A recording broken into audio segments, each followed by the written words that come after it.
যুক্তরাষ্ট্রে বিভিন্ন টুর্নামেন্টের শিরোপা নির্ধারণী ম্যাচের মাঝবিরতিতে জমকালো আয়োজন দেখা যায় নিয়মিতই।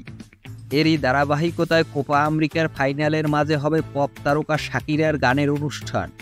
এতে বেড়ে যাবে বিরতির সময়, যা একেবারেই মানতে পারছেন না কলম্বিয়ার কোচ নেস্তর লরেন্সা।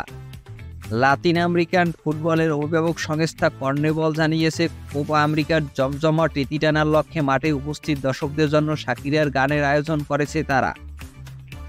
ম্যাচের মাঝবিরতিতে ২০ মিনিট গান গাইবেন কলম্বিয়ার তারকা শিল্পী। তাই অন্য ম্যাচগুলোতে বিরতি ১৫ মিনিট হলেও আর্জেন্টিনা ও কলম্বিয়ার ফাইনাল ম্যাচে প্রথমার্ধ শেষে দেওয়া হবে ২৫ মিনিটের বিরতি। ম্যাচের আগের দিন সংবাদ সম্মেলনে এ নিয়ে অসন্তোষ প্রকাশ করেন কলম্বিয়া কোচ। তিনি বলেন, শাকিরার গানের আয়োজনের ব্যাপারে বলবো, আশা করি সবাই উপভোগ করবে। শাকিরা চমৎকার শিল্পী। আজকেই আমি জানতে পারলাম গানের ব্যাপারে। আমার মতে অন্য যে কোনো ম্যাচের মতোই হওয়া উচিত। নিয়ম অনুযায়ী ১৫ মিনিটের বিরতি।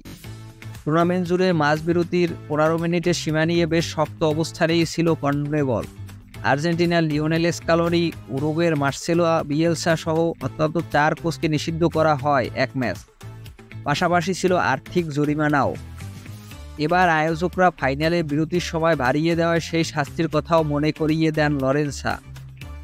আমরা অন্য ম্যাচে যখন ১৬তম মিনিটে মাঠে ঢুকেছি জরিমানা হয়েছে, এখন বিরতিতে গানের শো হবে এবং আমাদের যা ২০ বা ২৫ মিনিটের জন্য বাইরে থাকতে হবে। ফুটবলারদের উপর এর প্রভাব পড়তে পারে, তাদের শরীর ঝিমিয়ে পড়তে পারে। আমরা জানি ড্রেসিং রুমে রিকভারির জন্য ব্যয় হওয়া সেই কয়েক মিনিটের মূল্য কতটা। ফ্লোরিডায় হার্ড রক স্টেডিয়ামে শিরোপার লড়াইয়ে মুখোমুখি হবে আর্জেন্টিনা ও কলম্বিয়া। খেলা শুরু হবে বাংলাদেশ সময় সোমবার ভোর ৬টায়। দর্শক, ভিডিও ভালো লাগলে লাইক করে দিবেন এবং আমাদের চ্যানেলটি সাবস্ক্রাইব করতে পারেন।